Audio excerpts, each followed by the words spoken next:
Hey, hello, my friend. I pray that this finds you well from wherever and whenever you are tuning in. And the subject for the day is provision. And this is inspired by a couple of committees that I am a part of, and of which provision is a big topic.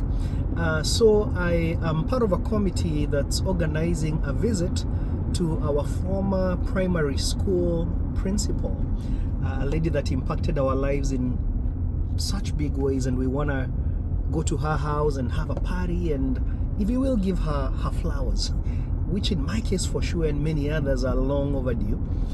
And also I am one of the founders and directors of Worshippers United, and we have a big One Voice concert is what we call it. It's our annual concert that's coming up September the 12th, and both of these events call for resources, provision.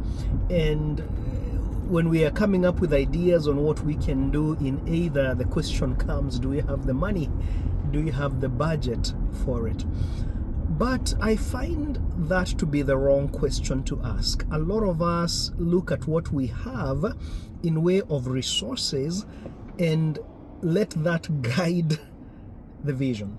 Let that guide the end product. Now, don't get me wrong, I do believe there is a place for being realistic. Even Jesus says to count the cost of something before you get started. But God designed it to be the other way around.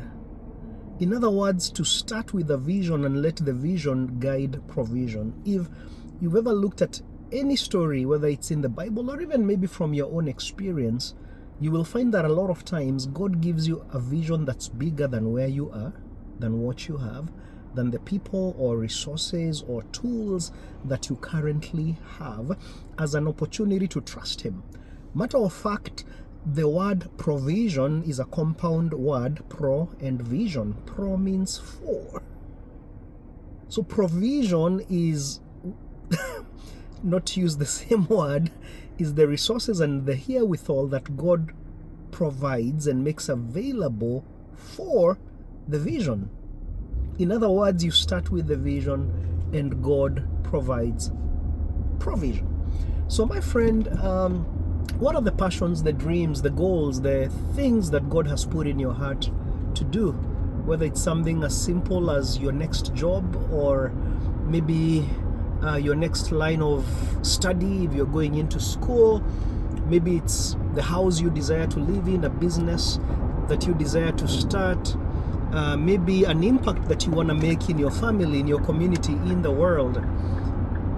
It's human to look at what you have or what you don't have and allow that to shape your vision or to limit your vision. But I just came on today to encourage you to flip it, to start with the vision and dream big. The visions and the desires that we have in our hearts, I believe, are God-given. And God puts those visions in and desires in our hearts and challenges us to take the first step, challenges us to trust Him for the provision. The whole staircase may not be revealed, but He challenges us to take the first step of faith, and He promises that the rest of the way will be revealed.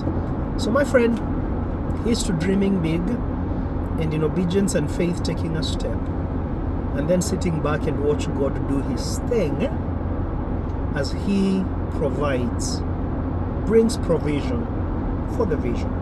Until next time, God bless.